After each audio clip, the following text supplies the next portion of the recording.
Welcome to Forging Links. Forging Links is the voice of European social democratic activists with an Anglo-Dutch flavor. The podcast is an initiative of AUnion, and the platform aiming to empower political activists by developing their skill sets, sharing their stories, and generating social, environmental, economic impact. We're trying to promote the idea of politics with love, solidarity, and prosperity. If you want to know more about AUnion, you can visit our website. We'd like to take this opportunity to thank Dunn and the people from Socially Democratic Podcast who have helped us behind the scene, our producer Mike, and most importantly, you for listening. So, enjoy. Thank you very much. So we're here today on Forging Links. We're speaking with Lefteris, who has a breadth and wealth of backgrounds in political activism on a European level, on a councillor level within Athens.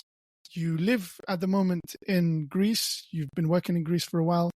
You were actually born in France, I believe, and you also studied at university there. So a really European identity, let's just say.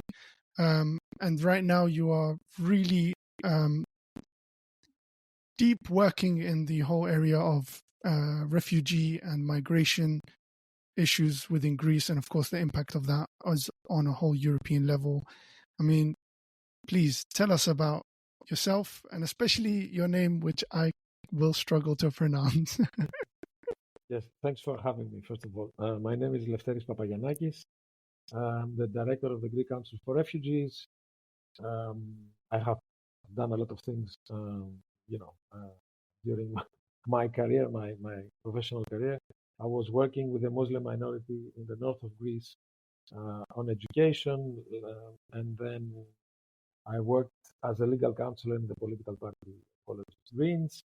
I worked with the Ministry of Environment and Climate Change and in the Directorate of Environmental Inspection. I've done a number of things, and politically speaking, I was elected in the Municipal Council of Athens in 2014, and I was named Vice Mayor for Migrant and Refugee Affairs by the Mayor of Athens in 2016. It's right in the middle of what we called, I disagree with the term, but that's another point, with the refugee crisis. So I was responsible on the response of Athens during this, I would say, very challenging period of time. Excellent. Thank you for that. And I believe you had you started your career after studying in France in the European Parliament. That was my first job, basically. I went directly from France, from Lille, where I studied, to Brussels in order to work in the Parliament. It fitted because I did European studies back then, the European Economic Community, as it was called back then. It was because it's a while, it's not the Union. And I was I was working in the office of a member of Parliament, who happened to be my father back then. It was allowed. Now it's not allowed anymore, which is good, I would say, because also this possibility was brutally taken advantage of from some of the members of the Parliament, and the regulation changed. But I was lucky enough to be able to do that, and I spent 3 years, 2.5 actually, in the Parliament, and I also did an internship in the Commission for 6 months.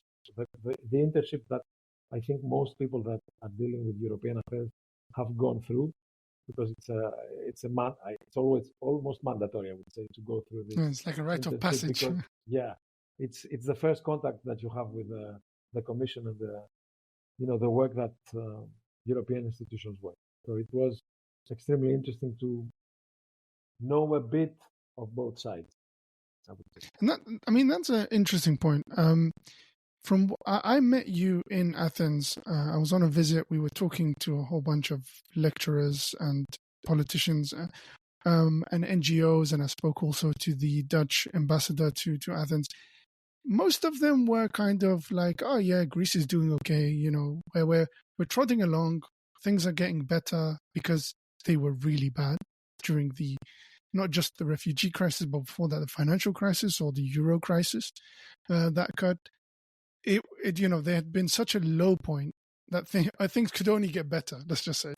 And from a leftist point of view, it's almost always been like that. When things are at their worst, the left, right, stands up for people in solidarity and brings them together. Now, Greece, the opposite occurred. It kind of yo-yoed between left and right, and then now you have a center-right, or you could just say a right, in power. You come from an ecological side, but your background, I believe your father was on the left, and so navigating all of that for you, did you fall into the whole refugee aspect of things? Or was it something that you actually had been building towards, and when the opportunity came in Athens, you took it up? No, maybe it's not the right way to present it, but it was also it was more of an opportunity or accidental thing, if I may call it like this. When the mayor gives positions to his vice mayors or his councillors, etc., he chooses an area of interest for them. So he decides on what the areas of policy are, and then he names them. After the first vice mayors, then you have executive councillors. Okay, you have a number of choices. At the end of this process, because I was a newbie, so I couldn't expect to get a position immediately, there were two sectors that were left to distribute, if you want. One of them was climate, and the way that Athens could face, or what the interventions of Athens in the context of the climate change crisis, and the other was migration, meaning back then it was the Council for Migrant Integration, which is a council that exists at least in Athens, but in other cities also. So there is a president named by the mayor. So these two areas were available, and there was a discussion on it, and it was me and a colleague that were waiting to be named in an area of interest. So my colleague Lenya Merivili got the climate crisis portfolio and climate change, because she's also been working in academia on this field, and I was named the president of the Migrant Integration Council. I was involved and interested because of my interest in human rights. So it was not specifically migrants and refugees. It was a more broad context of human rights issues. Of course, when you deal with migrants and refugees in the context of Athens in 2015, you immediately gain experience, because in 2015, what we call the refugee crisis started. Exploded, basically. So very quickly, I was involved in basically managing the response of Athens in the context of the crisis, if you want.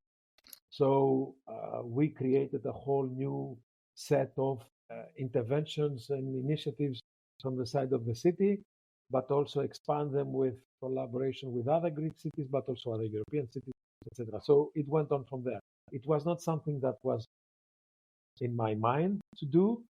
Of course, from the point of view of human rights, it is part of that, but it became more specific because of the need and the reality that Athens faced. I was raised in a very political house. I mean, my mother was a lawyer dealing with very sensitive cases of gender-based violence. She is a feminist, first-generation feminist. My father was, in the end, a politician, but he was always a political activist. They were both, raised in the May 68 context. I mean, they were in Paris in May 68. They were participating in the riots back then. They were members of the Greek community of students reacting and participating in these events. So, Can you tell us a little bit, like a summary of the events in Paris? I mean, it was the uprising of students in May 68. And the motto was, if not now, then when? If not us, then who? And, all the events that led to violence, a lot of violence back then. The French government brought the army in the streets, etc. It was a student uprising, It was linked to the anti-war movement, the anti-nuclear movement, pacifist movement, etc. All around Europe, you had this event, but May 68 is the most symbolic uprising. Then you had the spillover of terrorism, left terrorism in Germany, in Italy, etc. So we know all of it. But Paris is the symbol of all of this uprising, especially from students. We saw that in a different context in Greece in 1974 with the Polytechnical School, the law school, where students opposed the dictatorship, and because of the uprising of 74, the dictatorship in Greece fell. So, etc., etc. So it's my parents also were stuck in France because of the dictatorship. They couldn't get back to France, especially my father, because he was on a blacklist. So they couldn't return to Greece. That's why I was born in France, because I wouldn't call it. It's a bit of an exaggeration, but you can say, in a political context, that they were somehow, in a sense, they were not persecuted per se, but they were political refugees, in a sense, in a very broad sense. Yeah. I don't like to use it as an argument because it's not very convincing. But many people who were studying abroad, especially in Europe, they couldn't come back to Greece during the dictatorship, although they wanted to come back to fight the dictatorship, but they were on a blacklist and they would be arrested if they would set foot. My parents tried to come back at some point, but the captain of the boat connecting Italy to Greece said to my father, if you disembark, you will be arrested. So please don't do it. And he went back. My mother, set foot, and he went back. So I would say that, injustice and how do you react to that, and intolerance and xenophobia and racism and political persecution and regimes that put down people and illiberal regimes, illiberal democracy, etc. It's something that comes from growing up. I would say. I was dipped into this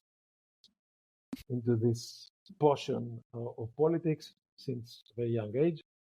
Political discussions were taking place in our house daily, I would say, especially in France, because people were very interested on what was happening in Greece. They wanted to do something. They knew that it was difficult. And I found out also that my father had a very thick file in the secret services of India. And Greece was going through a dictatorship, a military junta. And we know that it came from the Americans because they apologized to Greece for the dictatorship. They had something to do with it.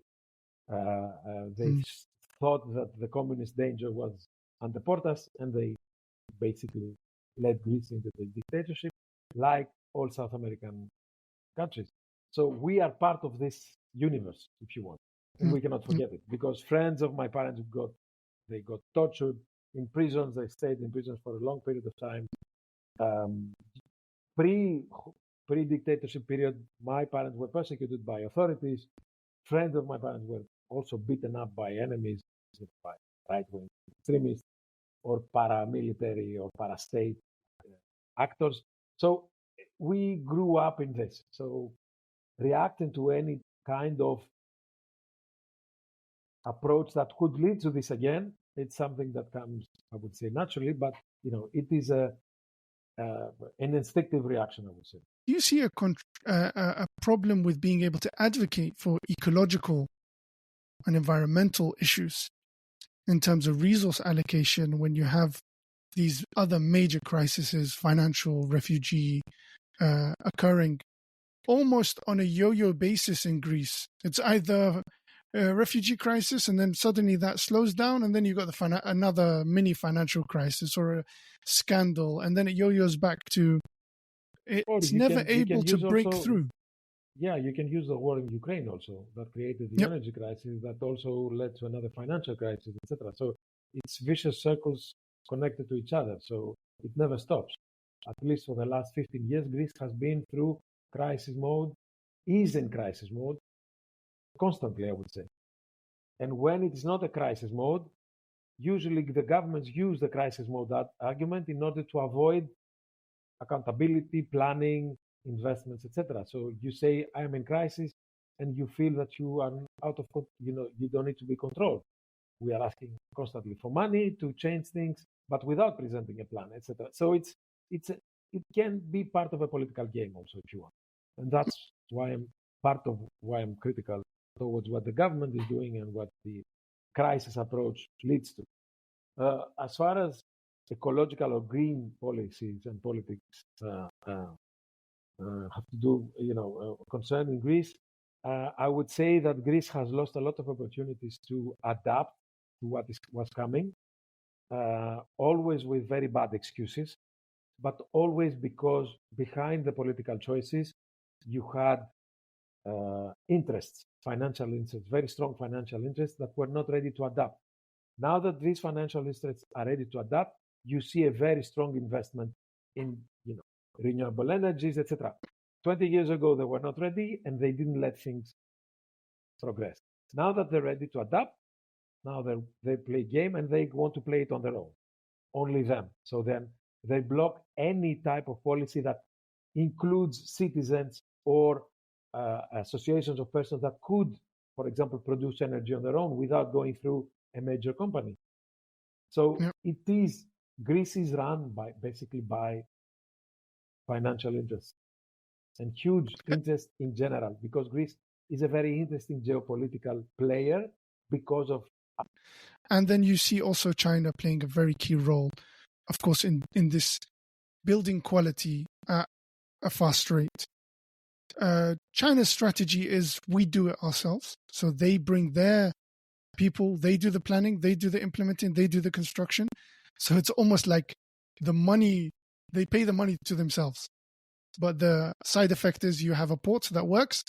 And guess what? It works for Chinese products coming in and out. So it's not really, it's almost like they are the equivalent of chartered cities.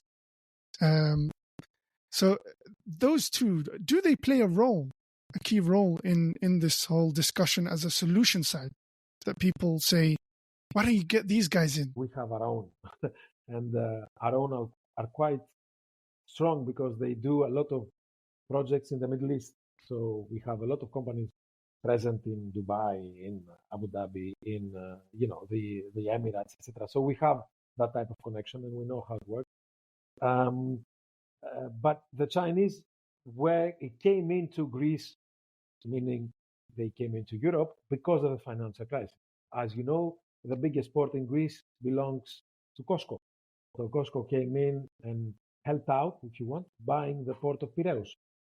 And there were a lot of reactions back then from partners, member states in the EU, saying, what are you doing? I mean, this is crazy. You're giving them a foot into Europe. And, there was a big geopolitical discussion in the context of the EU. We know that it's not a very interesting issue for society, and they don't understand these big issues because no one takes the time to explain to them why it is an issue. Because, money comes in and that's enough. It was kind of the approach that we used. We are in a crisis. We have memorandum rules. We need to find income. They offer it. Let's take it. Very simple. And then that led. Now, the Americans are investing in the port of Alexandroupolis in the north of Greece. And that causes a lot of issues with Turkey because Turkey reacts to Alexandroupolis. But that's for military, mainly for military purposes. Yeah, but if you have thousands of military personnel in a city, it means that the city grows locally and the local economy, etc., etc. So Alexandroupolis, being a city that is far from Athens, because Greece is a very centralized state, it is important to have even this type of development, economic development. And then the same almost happened with the port of Thessaloniki, but finally the Chinese didn't buy it. There were Russian and French interests that are involved in the port of Thessaloniki, exactly for these reasons.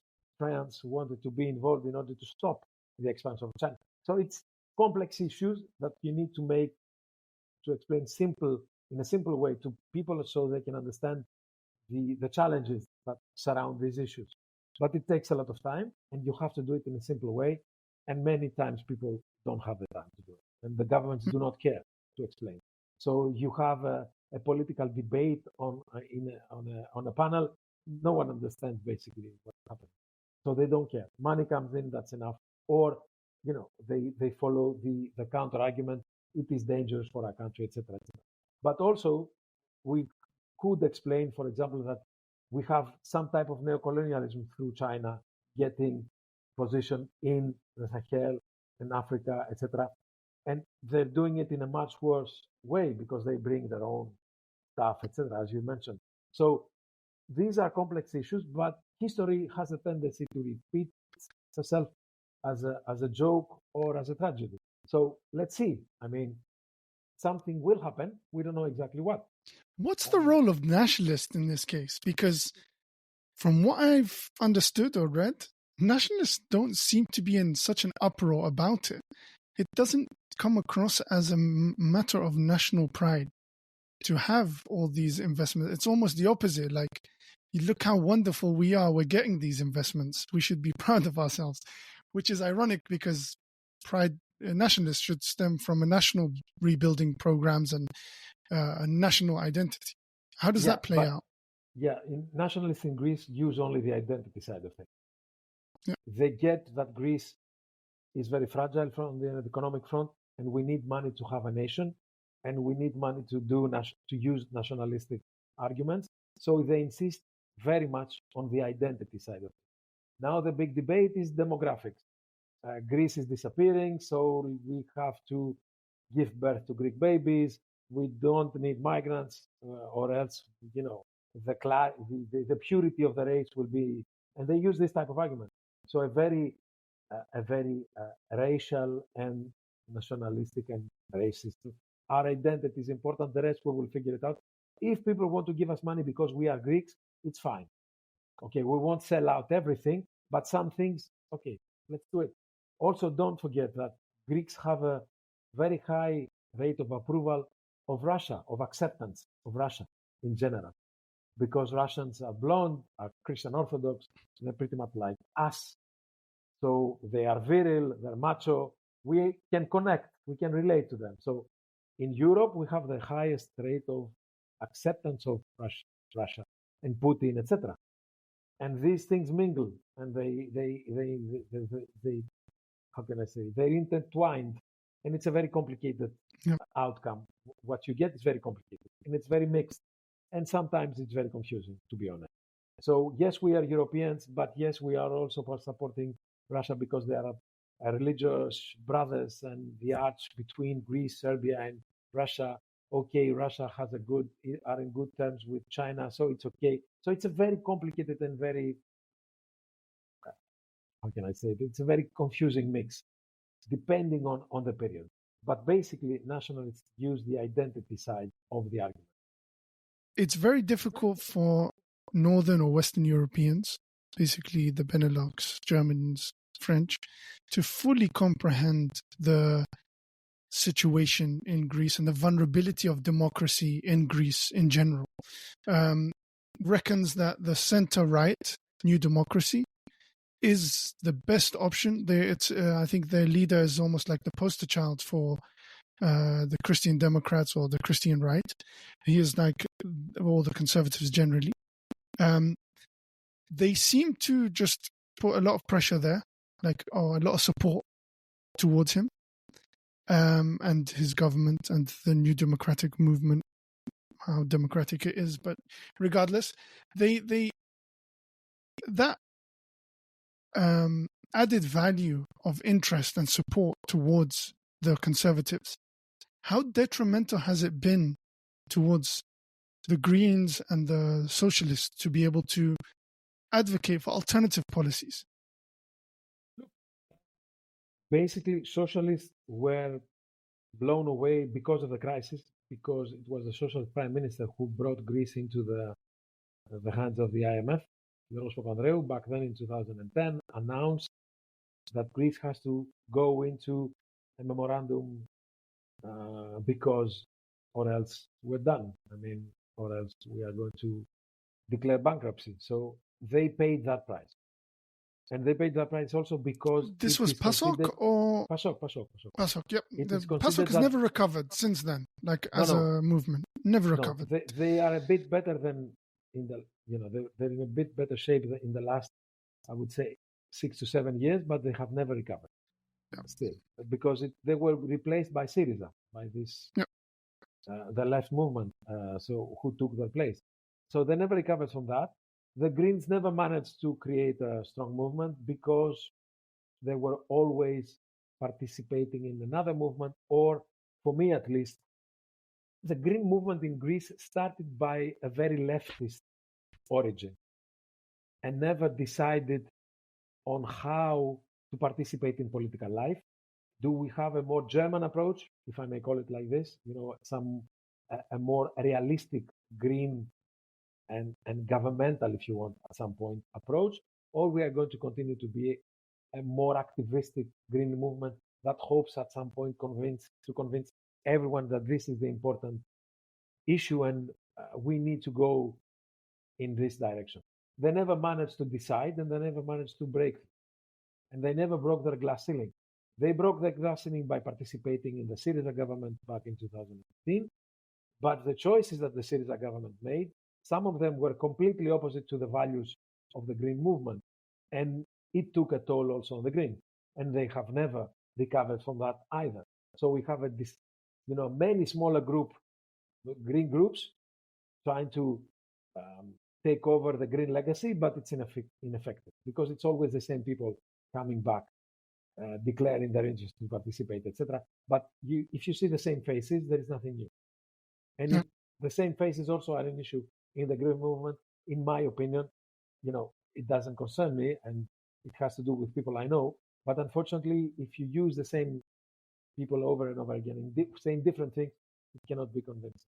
And the socialists, at some point also, in order to recover, they changed, as it happened all around Europe. You know that better than me. They turned a bit to the right or more, depending on the issues. In migration, for example, they turned very right. Social justice, sometimes they gave up on the principles in order to fit in the more conservative audience and trying to recuperate a bit of their electorate. So we see it all around Europe. Macron is the best example. Macron destroyed the left, the socialists in France, and then he destroyed the right. And now there's nothing left. And apparently, in the next election, Marine Le Pen will be elected. You talked about growing up in a very political household. Did you have alternative dreams to that, or was that just so dominant that it's even difficult for you now to break away from it? No. It was helpful in order to find a way, if you want. The first act of rebellion towards my parents, for example, it was that I didn't study economics like my father, and I studied law like my mother, but I didn't become a lawyer. So navigating through their, what they wanted, all kids growing up, at least the ones that are fortunate enough to have the possibility to study and go to the university, because my parents were the first ones in their families to go to university. It was from the point of view of social mobility, they were the first generation moving up, if you want, to the ladder. So for me, it was an easy pathway, and I had the choice to study in Greece or abroad. So I studied in France because we had the possibility for me to study abroad and invest the money needed. So I was lucky. I didn't get into politics until very, very late. My father passed away, and then I got involved in politics. In Greece, it's a very classic pathway for the children to immediately follow the political footsteps of their parents and inherit whatever position they have. Nepotism is a very big thing in Greece. I made the choice to get involved after. It doesn't mean that I didn't benefit from the name and I didn't benefit from his notoriety. I was elected in the municipal council in Athens. I want to say 50% because I was the son of my father, maybe even more. So I'm very aware of it. What I did with my election, that's another thing. I think that I did well, but that's not up to me to say. I think that working in this area, in this field, where nothing existed after I was done with my term, something was left behind. And I think that this is important for me, at least, and for people I work with. We are proud of the work that we did. But it was not a pathway that I had to take. it was not difficult to get out of it. Now I work in an NGO, so I'm not involved in politics directly. I still do politics, of course, and I know that if an opportunity occurs, I will take it, but in my own terms. And this is, I think, something important for me, doing the things that I want by having, some type of context and putting my own terms and not giving up on the values. I mean, making as few concessions as possible and compromises. It's not easy, I know, but indeed, I chose this. I had this choice, and it works for the moment. You kind of like swayed between family inspired, your own path, and how that kind of develops. In terms of your future, like where you see that going towards, will you go back to politics in terms of elected position? Are you working on that at the moment, or are you open to it? What does the future look like? I'm thinking about it. I mean, we have elections, local elections in 10 days in Greece. I was asked to run with from mayors who are candidates. I had my own idea of having a common candidacy between the socialists and the left, in Athens at least. It didn't work out. I was considered to do, for being this common candidate, etc. So I discussed about it a bit. I thought it was important to do it like this. I said that if we find another candidate who is a common candidate, I will also run with him, because it is important to have one candidacy between the two parties. The choice was to have two candidates. They both asked me to run with them. I said no, because I still believe that it was the best thing to do, to go against the current mayor and the current administration. So I stood my ground, I think. So I'm not a candidate. And this is the cost of saying no.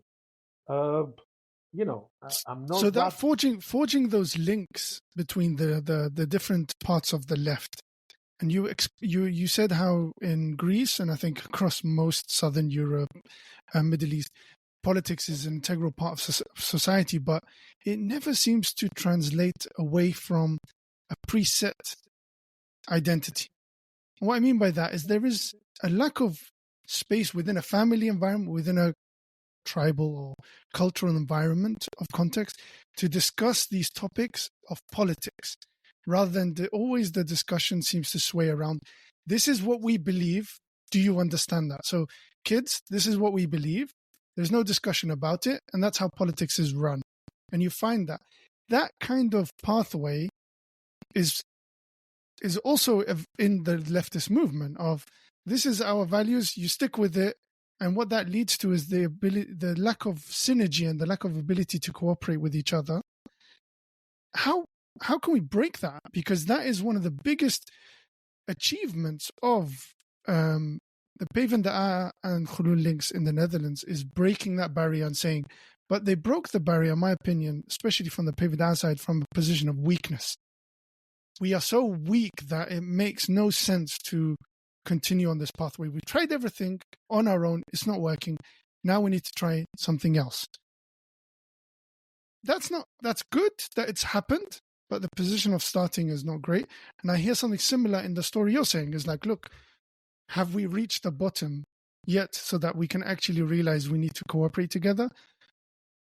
Tell me more about how can we forge those links? Look, first of all, in order to forge links, you have to be able to communicate with each other, not denying the dialogue or the access to the dialogue, because in Greece, things are very heated when it comes to politics. There are some approaches that go like this. I mean, you say you are either with us or with the other. There is no middle ground. So, and if years ago, many years ago, decades ago, it was even an insult to talk to others.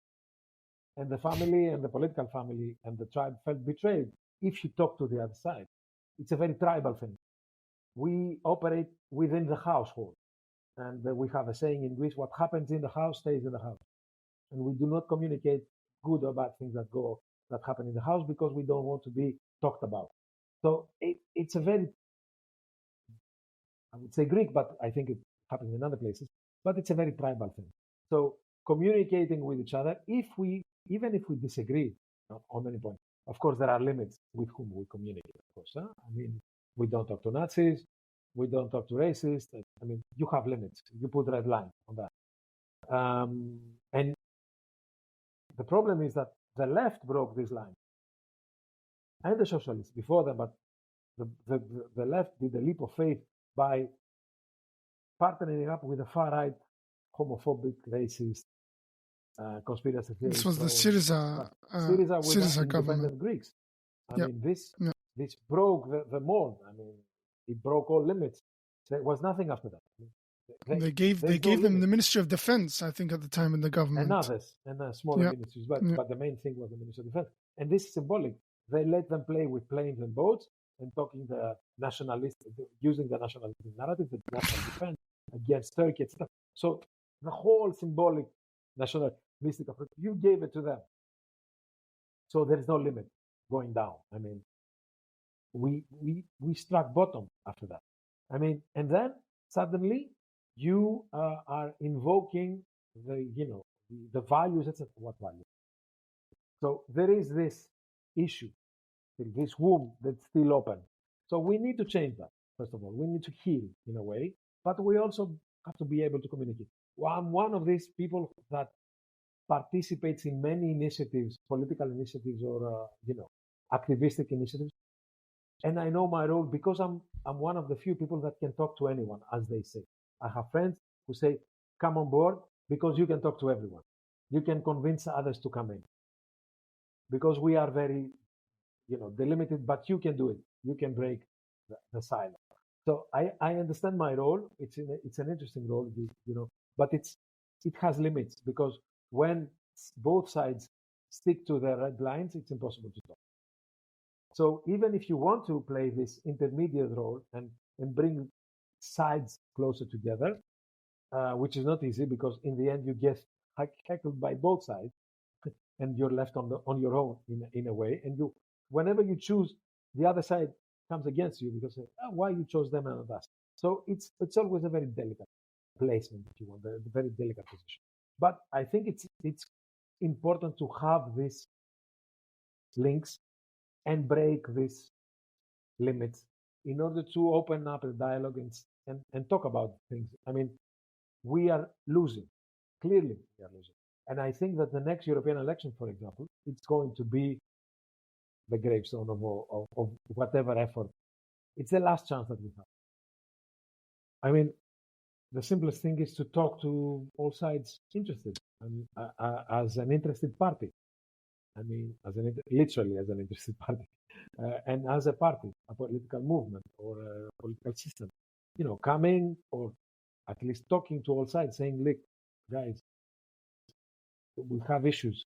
This is the last time. We need to change them. It doesn't work." I've talked about it, for example, to the European Greens about it, to change their approach in Greece and completely change the narrative and how they're willing to revive the green movement or to make it work. It doesn't work.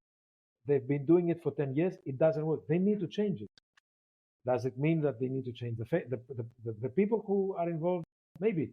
Does it mean that you need to change the people you support and you bring out as representatives of the green movement? Yes, for sure. The policies, of course. Do you have leverage? I think that the European green movement, yes. Still, I don't know after the European elections if they will have the same power.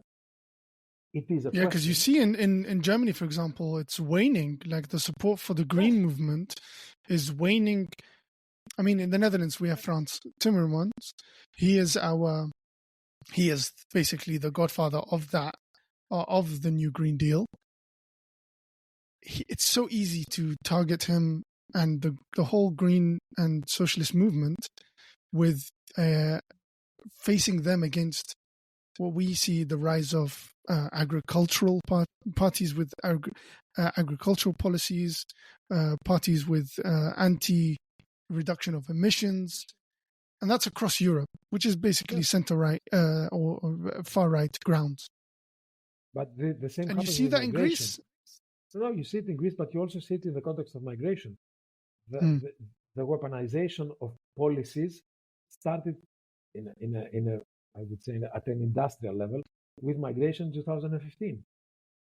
And yes, we can be concerned about Greece, but look at what's happening in Hungary, in Poland, in the Czech Republic, in Slovenia, in the Baltic countries. Is internationalism or socialist or leftist internationalism dead or dying?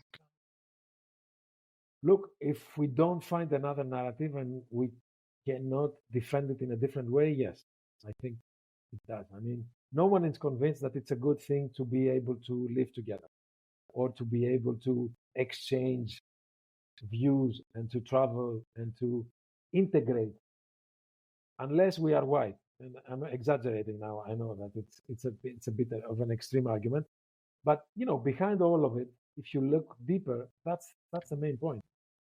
Let's do it between us. We don't need others to do it.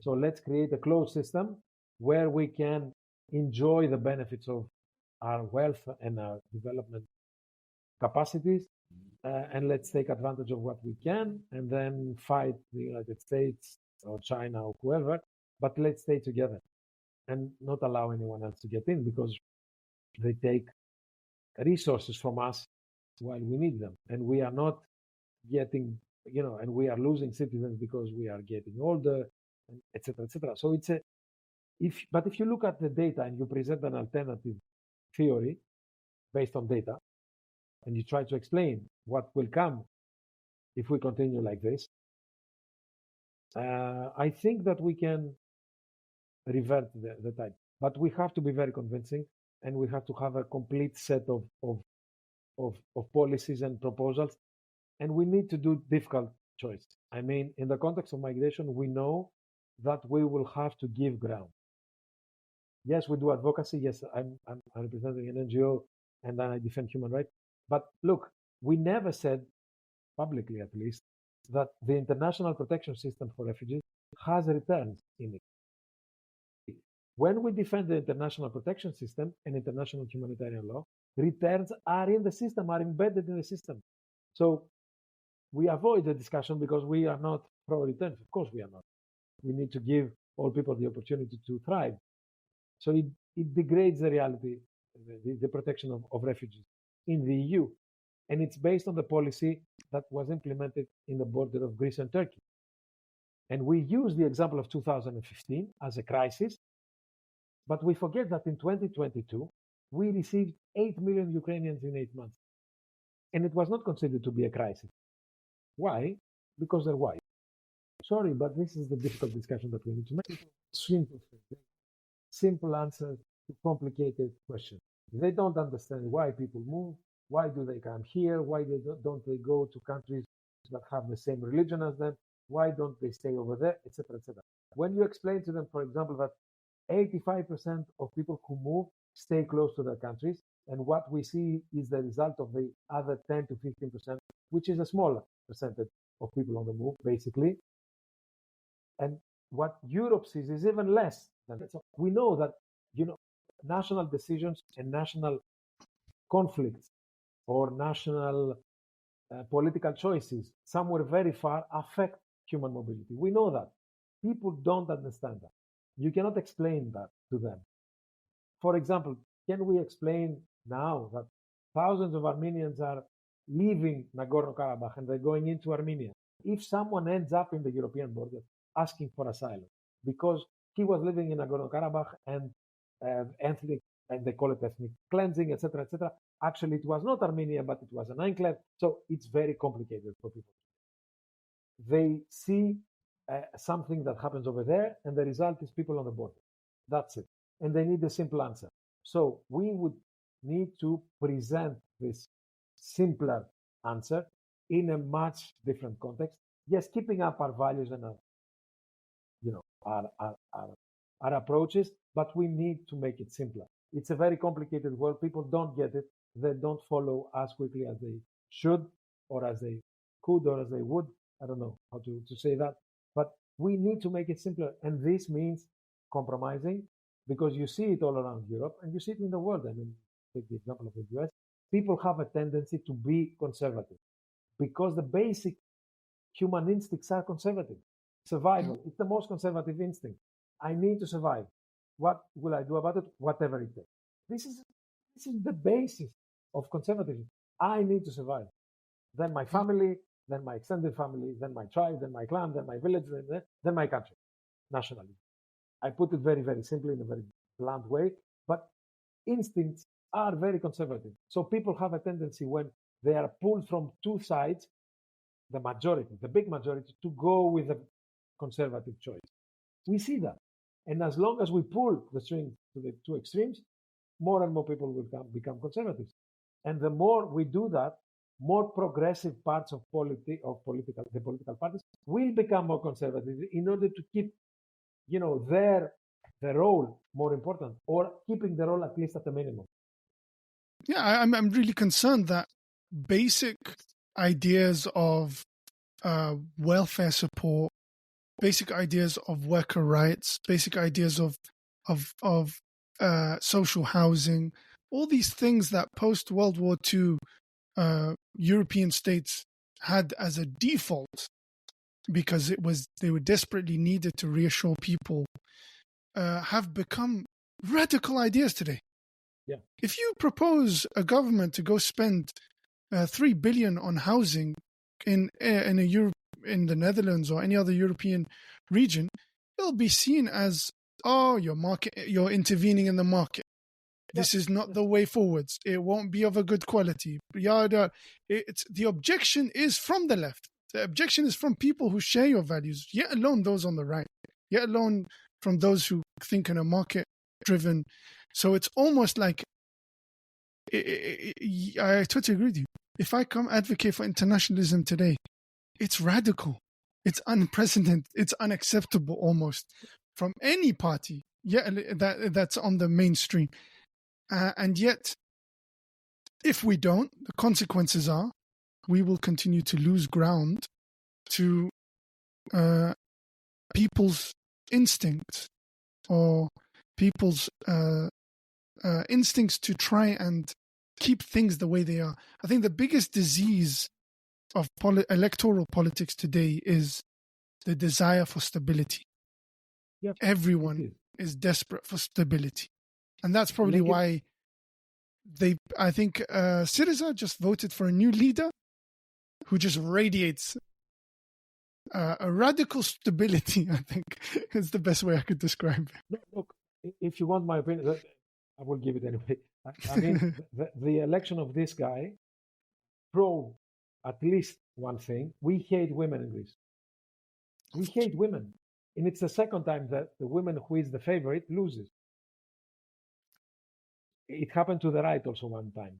The sister of the current prime minister lost the election for the presidency of the party. Basically, we hate women.